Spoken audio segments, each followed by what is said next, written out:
What's up, guys? Welcome back to the channel. Kevin Svenson here. Just wanted to come to you guys with a quick video today talking about a piece of news that I saw. Liqui, which is a Ukrainian exchange, is shutting down, cites lack of liquidity as the reason as to why they're shutting down.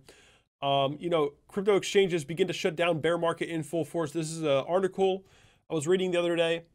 And guys, this is what you want to see in a bear market. I just want to let you guys know that these types of pieces of news are actually good pieces of news, and I'll tell you why. Because guess what, guys? When it comes to market cycles, when it comes to creating market cycles, what you want to see is old money get shooken up and taken out of the market so that there's a gap created in the market and new money can step in and fill that gap. And that is how market cycles are created. Guys, this is how market cycles are created. Old money getting shooken up and taken out of the market, gaps being created, new money steps in to fill that gap.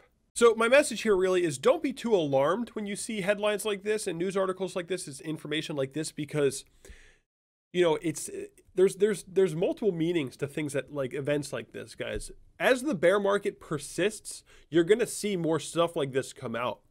And you have to think a little bit more outside the box. How is this actually good? And in my eyes, this is actually good.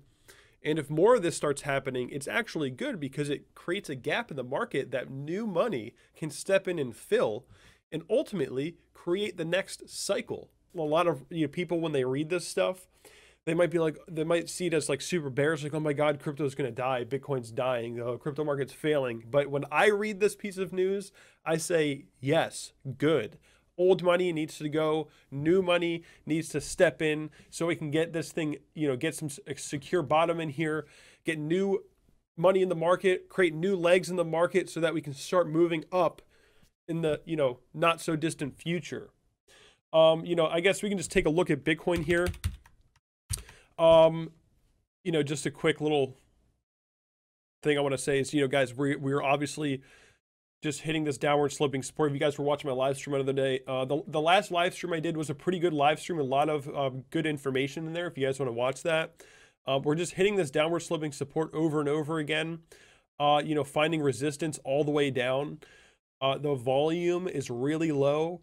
And one point that I made in my live stream that I want to make here again is, guys, if the sentiment is low, if interest is low, and if we just keep having a slow bleed down to this level here, in my opinion, if we just continue to have a slow bleed, interest will stay low. This is what I was talking about in my live stream.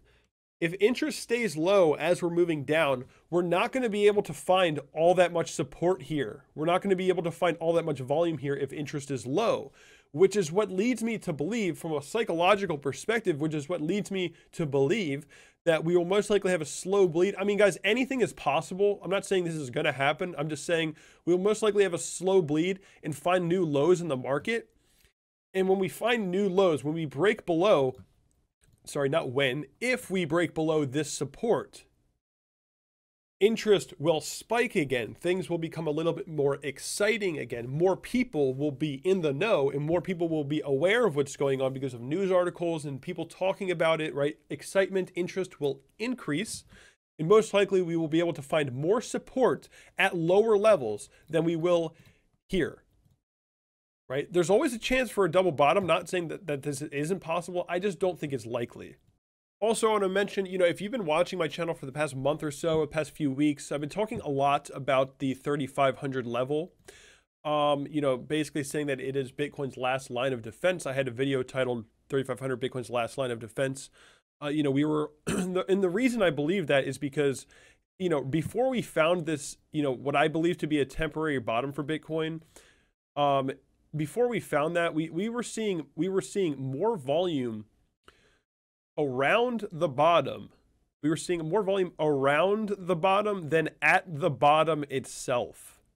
And to me, 3,500 is a much more critical support level. It has been a more consistent support level than this area here. So in my opinion, 3,500 is a much more critical than 3,200 or the 200 SMA. And we recently did actually break below 3,500. And, you know, personally, I would like to see, I was saying this on my live stream as well, I would like to see a retest of 3,500. I would like to see what happens. Will it become new support? Maybe we actually move up, you know, we could easily move above it as well and find a new high here or something, right? Maybe, you know, maybe this area will act as resistance. I'm just curious to see what will happen if we retest it. You know, and to sort of, it would help me confirm 3,500 being as critical as I think it is. So we'll see what happens there. But that's all I really wanted to talk about today. So guys, smash the likes if you liked the video. Subscribe if you haven't subscribed yet. Hit the notification bell so you are updated with everything I'm doing here. And I will talk to you all very soon.